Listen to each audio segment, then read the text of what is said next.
बिस्मिल्लाहिर्रहमानिर्रहीम। अस्सलाम वालेकुम। मैं हूं आपका health care professional doctor Saddam Hussain और आप देख रहे हैं हमारा YouTube channel medicine point.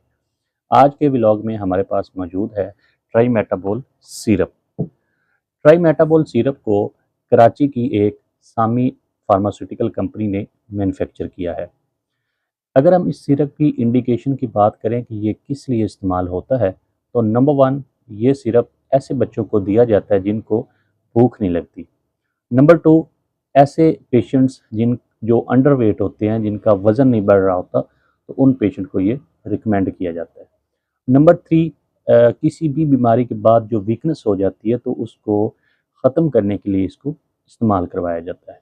Number four, ऐसे पेशेंट जो अपना वज़न गेन करना चाहते हैं लेकिन वज़न गेन नहीं हो रहा होता, उनका वज़न नहीं बढ़ रहा होता, तो उनके लिए इसको इस्तेमाल करवाया जाता है। 5, ऐसे बच्चे जिनकी प्रॉपर ग्रोथ नहीं हो रही होती, तो उनकी ग्रोथ को इंक्रीज़ करने के लिए इसको इस्तेमाल करवाया जाता है। तो ये ओवरऑल इसकी यूज़ेज़ हैं जो इसके इस्तेमाल करवाए जाते हैं।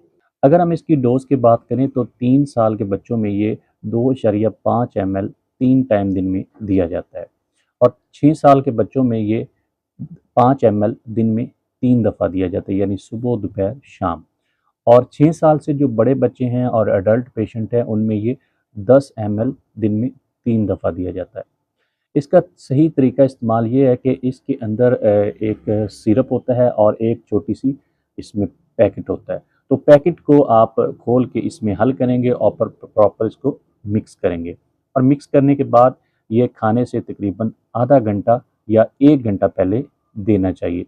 ट्राईमेटाबोल सिरप की अगर हम मैकेनिज़्म ऑफ एक्शन के बारे में बात करें कि ये काम किस तरह करता है, तो ये मेडिसिन लेने के बाद जब बॉडी में एंटर हो जाती है, तो ये हमारे दिमाग के हाइपोथैलेमस हिस्से को एक्टिवेट करती है।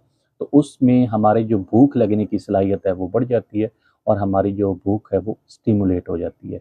तो ऐसे बच्चे जिनको भूख नहीं लगती, तो उनमें ये बेहतरीन तरीके से काम करता है।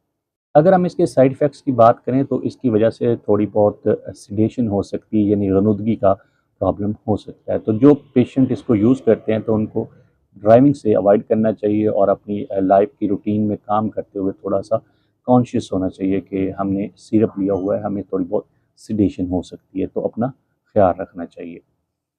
ये ओवरऑल रिव्यू था जो हमने आपके साथ ट्राईमेटाबोल का शेयर किया। मेडिसिन के मुतल्लिक़ किसी भी किस्म की ऑथेंटिक इन्फॉर्मेशन के लिए हमारे दिए गए व्हाट्सएप नंबर पर आप रब्ता कर सकते हैं। अपना और अपने प्यारों का ख्याल रखिएगा। मिलते हैं अगली वीडियो में, तब तक अल्लाह हाफ़िज़।